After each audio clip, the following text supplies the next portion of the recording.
Okay, let's be real.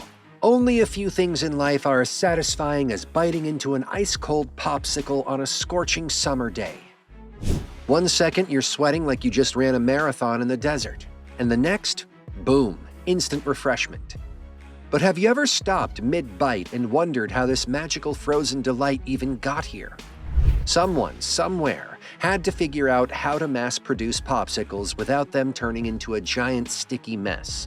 So, stay tuned because we're about to step into the high-tech, mind-blowing world of popsicle production. And trust me, you're about to learn some wild things about your favorite summer snack. Before we dive into the icy depths of popsicle production, let's talk about what a popsicle actually is. Because if you think it's just frozen juice on a stick, oh boy, are you in for a rude awakening. If you've ever tried to make a DIY popsicle at home, you know how it goes. You freeze some juice in an ice cube tray, maybe shove in a toothpick or a stick, and then hours later, bam! You have an inedible brick of frozen disappointment. A factory-made popsicle, on the other hand, is a carefully engineered masterpiece of food science. It's about making sure it stays soft enough to bite into, melts at just the right speed, and delivers that perfect, refreshing taste every time. And none of that happens by accident. The key to a perfect popsicle lies in the balance of ingredients. Water is, of course, the main component, but if that were the only thing in the mix, you'd end up with a rock-hard, flavorless block of ice. So we have sugar and stabilizers, two crucial ingredients that make all the difference. Sugar doesn't just sweeten the popsicle, it actually lowers the freezing point of the liquid. This means the ice crystals that form are smaller and softer, giving the popsicle its smooth, bite-friendly texture. Stabilizers like guar gum, xanthan gum, or gelatin also help prevent ice crystals from growing too large. They keep everything evenly mixed and stop the liquid from separating as it freezes, which is why you don't see layers of weird, crunchy ice in store-bought popsicles. This is also why homemade popsicles tend to be harder and icier than the ones you buy at the store. Unless you have access to an industrial-grade popsicle lab, and if you do, invite us over. You just can't replicate the perfectly soft texture of a factory-made one. With the recipe perfected, it's time to take this operation to the next level, factory-scale production. And trust me, this is where things start to get really cool. Before anything can be frozen, factories need to create massive amounts of popsicle base. And hey, don't just make a few gallons at a time. They're producing enough liquid popsicle mix to fill an Olympic-sized swimming pool. Giant stainless steel vats are filled with filtered water, sugar, and the secret formula that gives each popsicle its signature flavor. The flavoring process is where things get interesting. Grape popsicles, for example, don't actually taste like real grapes. That's because the artificial grape flavor is based on Concord grapes, which have a much stronger, almost candy-like taste.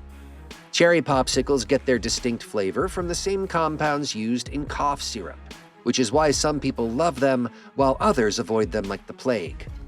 If you talk about banana-flavored popsicles, those are modeled after a type of banana that went extinct decades ago.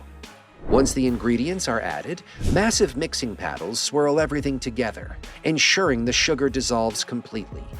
Then the liquid is heated to kill any bacteria. This might seem counterintuitive for something that's meant to be frozen, but the pasteurization process is necessary for safety. After heating, the mix is immediately cooled back down to just above freezing and piped into the next stage, the popsicle freezer. This is where the real magic happens.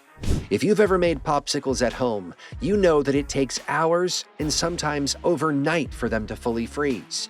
But in a popsicle factory, they can take liquid and turn it into a fully frozen treat in less than 20 minutes. The secret behind this icy sorcery is liquid nitrogen and high-tech freezing molds. Here's how it works. The now-cooled popsicle mix is pumped into thousands of stainless steel molds, each one shaped to create the perfect frozen treat. But these molds aren't just sitting in a regular freezer. They're submerged in a bath of super-cooled liquid coolant, often at temperatures as low as -40 degrees Fahrenheit. The moment the liquid hits the molds, the freezing process begins instantly. Unlike a home freezer, which gradually lowers the temperature of whatever you put inside, the industrial freezing method locks in the cold so quickly that tiny air bubbles get trapped inside the popsicle. This is what gives it that smooth, airy texture instead of it becoming a dense, rock-hard block of ice. Just before the popsicles are fully frozen, an automated machine inserts wooden sticks into the center of each mold. Each stick is placed with precision, ensuring that it sits at the exact right depth and angle. This step is crucial because if the stick isn't positioned correctly, the popsicle could break apart when you pull it out of the wrapper. We've all experienced the heartbreak of getting a popsicle only to have the stick slide right out, leaving the frozen treat behind in the plastic. The precise placement of the stick is why it almost never happens with factory-made ones. Once the sticks are securely in place and the popsicles are frozen solid, it's time for the next big challenge, getting them out of the molds without breaking them. Because as anyone who's ever struggled to get an ice cube out of a tray knows, frozen things love to cling to their containers. And when you're dealing with thousands of popsicles at once, you can't just sit there twisting and banging the molds like you do with an ice cube tray. So what's the solution? A quick dip in a warm bath. Before the popsicles are removed, the metal molds are briefly dipped in warm water, just long enough to loosen the frozen treats from the sides. Then, in one smooth motion, a robotic arm lifts thousands of perfectly frozen popsicles out of their molds in unison. It's an oddly satisfying sight, like synchronized swimming but with frozen desserts. And just like that, the popsicles are officially popsicles.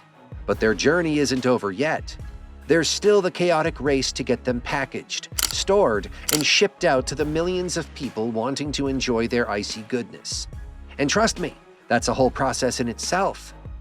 If you're enjoying this video so far, then don't forget to hit that like, subscribe, and bell button. Now that the popsicles are fully frozen and free from their molds, it's time to move fast. And I mean really fast, because when your entire product is made of ice, the clock is always ticking. The freshly unmolded popsicles immediately hit a conveyor belt, moving at high speed. These belts are designed to get the popsicles from the freezer to their wrappers in seconds. Factories can't afford to let them sit around melting, so everything is streamlined to keep them as cold as possible. Each popsicle is grabbed by the mechanical arms and wrapped in airtight plastic at lightning speed. Ever noticed how popsicle wrappers are always sealed super tightly, with no air pockets? That's intentional. The airtight seal keeps out moisture and prevents freezer burn, so your popsicle stays just as fresh as the day it was made. After wrapping, they get bundled into larger boxes, sorted by flavor, and whisked off to enormous freezer storage rooms.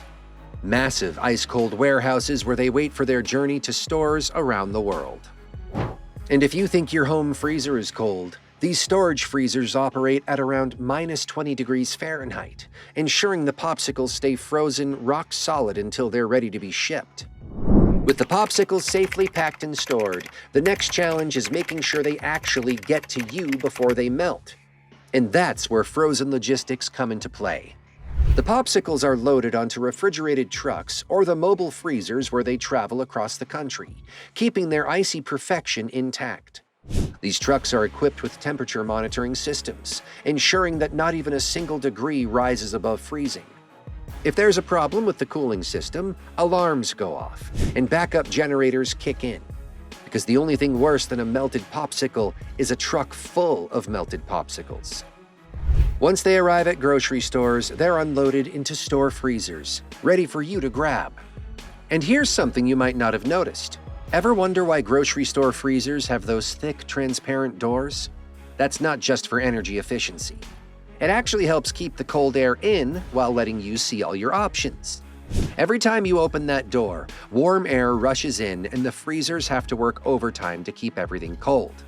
So next time you stand there with the door wide open, trying to decide between cherry and blue raspberry, just know that you're making those freezers sweat.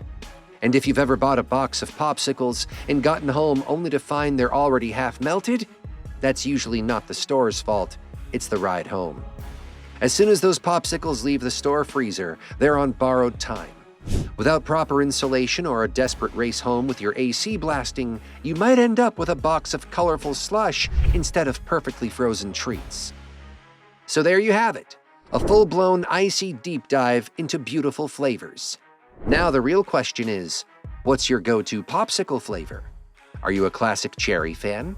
A blue raspberry rebel? Or do you go all in with those wild multicolored swirls? Let us know in the comments. And if you love this deep dive into the world of factory-made frozen treats, don't forget to like, subscribe, and check out our other videos on how your favorite snacks are made. Until next time, stay cool.